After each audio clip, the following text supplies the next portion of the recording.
Hello everybody, Filter for Life here, and bringing you guys a brand new anime deck discussion. This time around we are talking about the Forbidden Beasts, another deck from the manga. We're starting to kind of run out of anime and manga decks, which is kind of sad.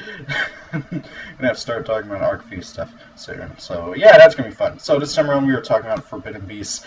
These guys were used by, I believe, Adrian Gecko in the manga. I can't remember exactly for sure who, but I believe it was Gecko.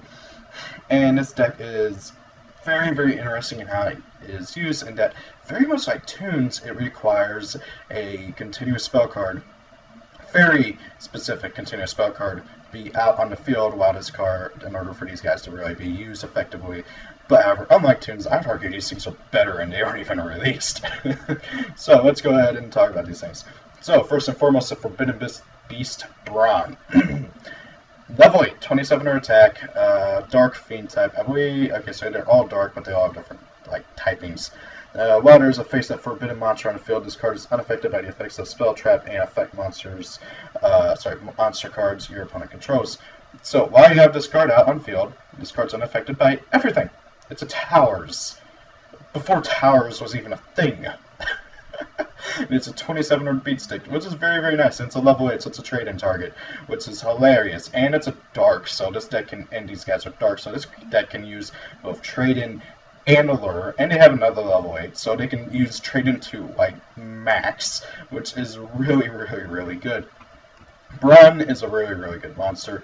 The fact that it's a Towers, as we've seen, is a very powerful card. Next up is Forbidden Beast Nibunu. Level 8, Dark, 2700 attack, 2000. It's a beast instead of a fiend. When this card is summoned, you can spell summon a Forbidden Beast monster from your graveyard. If there is a face-up Forbidden monster on the field, you can spell summon a Forbidden Beast monster from your hand or graveyard instead. So this card is very, very good. It can get out Brawn. Basically, the whole idea is that it does get out Brawn.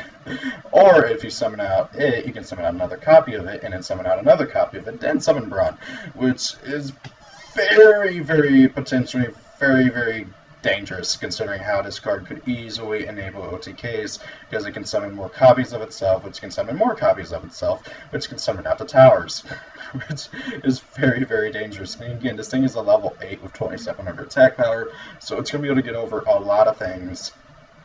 And it's a trade-in target, which is a very, very, very good thing. I like so far. I love their boss monsters. That's all I gotta really say. And I've been playing around with this deck on YJ Pro. It's a fun deck to play. Next up is Forbidden Beast Boa Bolon. Very weird name. It's a level 4 beast, 1700 attack, 1000 defense. While there is a face-up Forbidden monster on the field, any monster that battles this card is destroyed at the end of the damage step.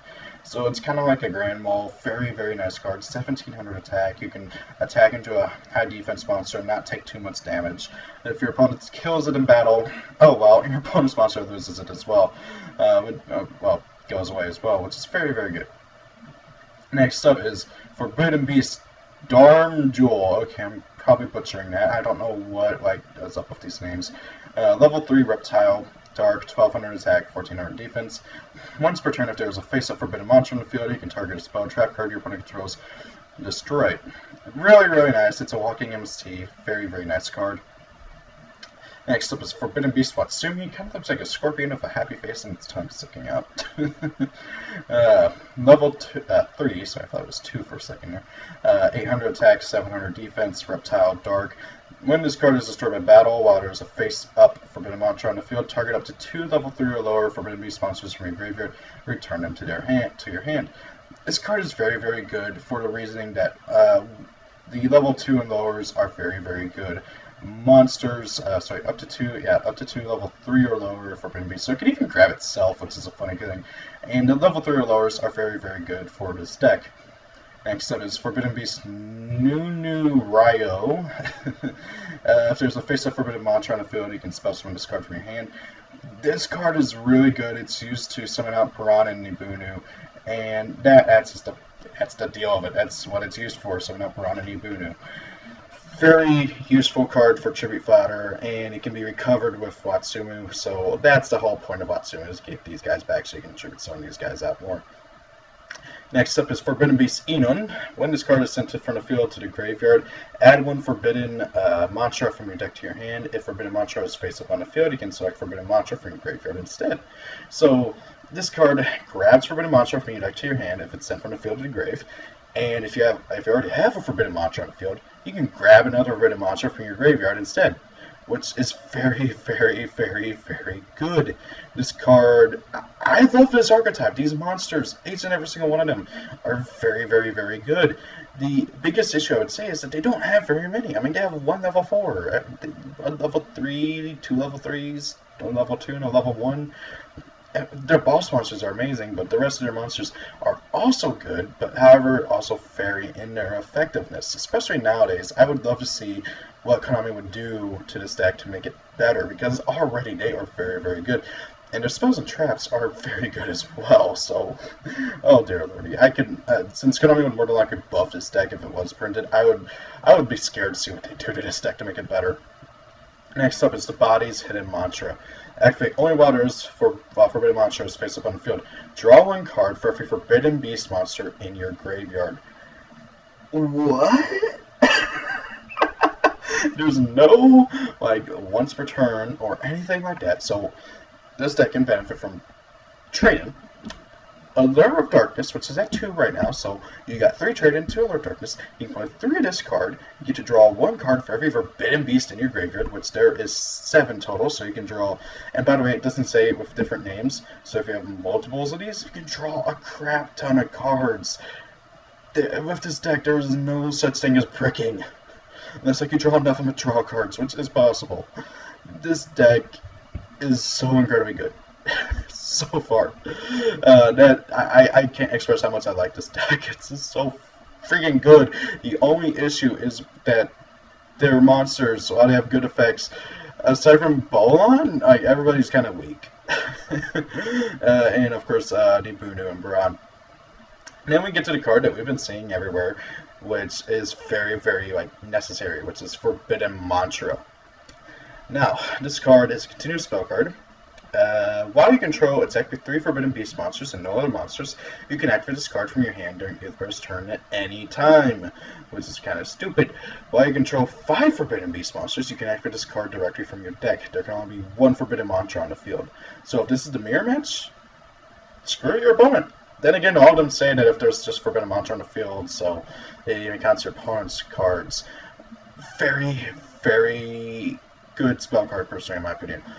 During your opponent's turn, you have 3 on field, activated, and there you go. During either turn, if you have 5 on field, which doesn't happen too often, just activate it from deck, which is very, very nice. And then you have Forbidden Beast Enon, who can search it. Now, they have other ways to search the card as well. The Beast Concealed Mantra, trap card. When a Forbidden Beast monster you control is destroyed, add 1 Forbidden Mantra from your deck to your hand.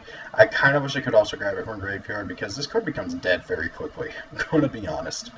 And then we have Mantra of Agony. When a Forbidden Beast monster you control is targeted for an attack, destroy the attacking monster and add Forbidden Mantra from your deck to your hand. So they have a ton of different ways to get to Forbidden Mantra, unlike Toons, which doesn't have very many ways to get to either Toon World or Toon Kingdom.